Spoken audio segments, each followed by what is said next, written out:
Welcome to this overview of Mike's guide on how to write a paper. Was a professor of engineering at Cambridge, and his key insight is that writing a paper is not a creative mystery. It is a design problem with identifiable steps, just like any engineering challenge. This guide is deliberately prescriptive. It tells you what to do because that is what is most useful when you are staring at a blank page. Opens with a blunt observation. Well-written papers are read, remembered, and cited. Poorly written ones are not. The quality of your writing is not separate from the quality of your research. It is the lens through which others judge it. The good news is that writing well is not a gift you are born with.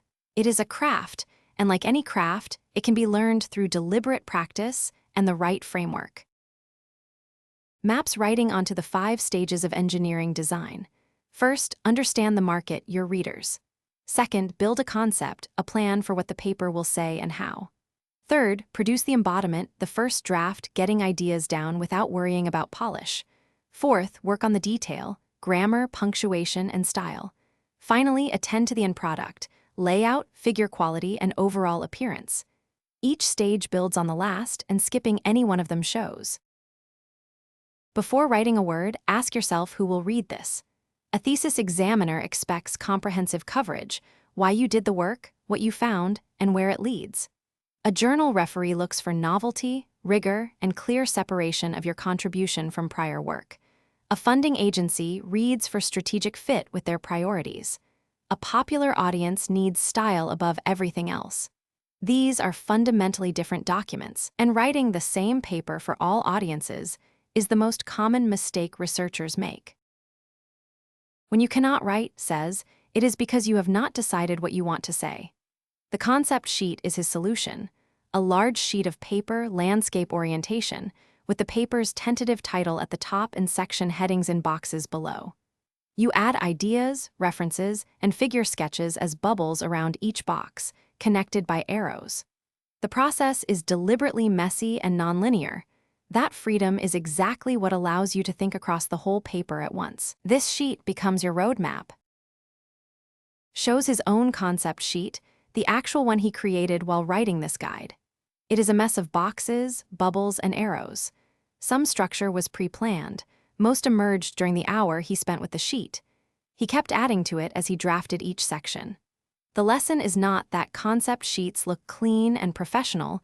They never do. The lesson is that even a world-class engineering writer at Cambridge starts every paper with one. The first draft is an act of assembly, not of artistry. Your only job is to get the scientific content, facts, methods, results, ideas, onto the page in whatever form they come. Do not write sequentially. Start with whichever section feels easiest. Above all, do not edit while you write. The moment you stop to polish a sentence, you break the creative momentum that generates content. Build your reference list as you go. And once the draft is complete, walk away for at least 48 hours. Distance is the best editor. A well-structured paper has a clear anatomy.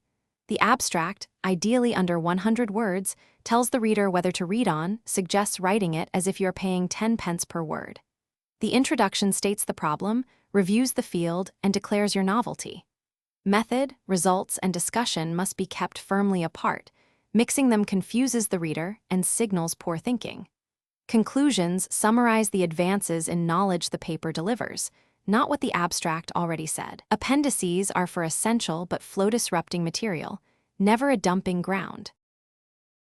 Here is a fact worth remembering. Anyone who opens your paper will look at the figures, even if they never read a single sentence of the text. Figures carry enormous weight. Each one must be completely self-contained, a title on the figure itself, a full explanatory caption below, labeled axes, defined units, and identified curves.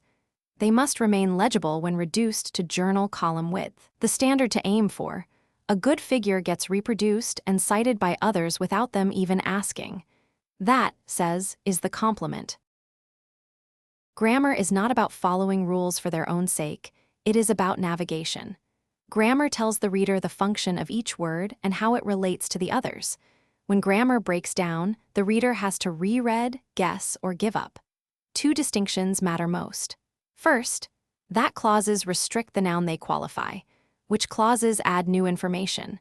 Confuse them and your sentence means something different from what you intended. Second, replace verbose conjunctive phrases like owing to the fact that with the single word because, every time. Style is where good writing becomes excellent writing, and's framework for it is built on a single principle. Clarity comes first, above all other qualities.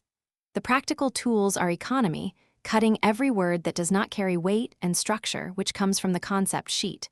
Avoid, which are corpses devoid of vitality. Avoid weak qualifiers like very, rather, and quite, which undermine confidence. Vary your sentence length. Short sentences land with impact. Longer ones develop complexity, and always read your work aloud. If you stumble, so will your reader. Guide distills decades of experience as a researcher and teacher into a framework that is both practical and actionable.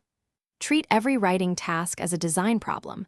Understand the market, build a concept, produce a draft, and only then refine the detail. Know your reader before you write a word. Use the concept sheet to break writer's block and map the whole paper at once. Keep drafting and editing as separate activities. They require opposite mental states. And invest heavily in your figures, abstract, and conclusions, because those are the parts every reader will see.